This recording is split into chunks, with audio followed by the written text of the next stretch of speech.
Jon and Deek in the morning. Somebody who I guess you could say in the 90s, before corporate radio really came into Northwest Arkansas and took over between Clear Channel and everyone else, was pretty much a giant in Northwest Arkansas radio. Pat Demaree died over the weekend after losing a battle with cancer. He was 77 years old. Deek and I both worked for Pat back in the 90s. We did. First job, I was like overnight guy, and you came in, did mornings, and I'd hang out. Yeah, Pat Demaree was the owner and ran the show along, obviously, with Brett and Marcia. But it was Demaree Media, and it's kind of funny because I wasn't, and you weren't nearly as involved with Pat as a lot of the other people, and I don't know about you, but I got 7 text messages. I got the 3. Or emails from people saying, hey, Pat passed away. But Brett ran into me last week at Herman's and let me know things were really bad. Oh, okay. Let me know it's really going downhill. And I just, and Bobby, who used to be our traffic goddess back in the day, sent me an email probably 2 months ago saying, yeah, he's going to Houston a lot. And he's really, it's very advanced and aggressive cancer. And what a life this guy had.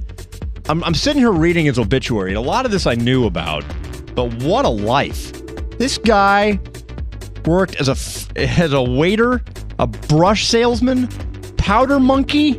What's a powder monkey? I don't even know. Short order cook. It sounds like some name you call somebody when you're in the old days. This guy's life reads like Big Fish. Sawmill operator. He was a news and sports announcer. Started his career in radio in 1955. He was sales manager down at a station in Fort Smith. And then an owner in Oklahoma City gave him an opportunity to own a small percentage of a radio station here at Fayetteville, which of course turned into the stations that became Demaree Media. And he then owned those stations for decades. Yeah. And then got out of it in 2001 when corporate radio came in and pretty much took over. And at that point he retired, obviously, from the money he made for selling those stations. And then he, of course, just lived out Cave Springs. One of the sales guys here, Susan Parker, lived not even a 9-iron from Pat and Reba, his wife. And, of course, he had a lot of kids and sisters and all that. And it was a good guy. He was a fun guy, very opinionated. Yeah, if you wanted to know something, go talk to Pat. In fact, he was so opinionated, we actually had a game called Pass the Pat. Pass the Pat, I remember that. You'd ask her a question in the hallway. Ask her a question in the hallway, and you'd have to get out of the answer by giving it to somebody else. Someone would be walking by, and you'd go, hey, Sean, come here real quick.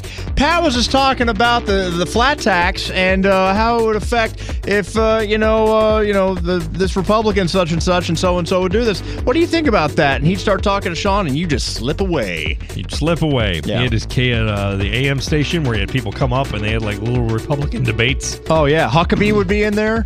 Huckabee came and talked. Asa Hutchinson, Tim Hutchinson, all these Republicans would come up and talk. Anyway, he was a good man, and he passed away this weekend with a long battle with cancer. And our prayers and thoughts are with his family and with everybody who was very good friends with him. And I'm reading down the list in his obituary of the pallbearers, and I know about half of them. Obviously, Brett's one of them, and all that. So again, to all the people who are close to Pat and his family and friends, our prayers will go with you this weekend. Jon and Deek in the morning.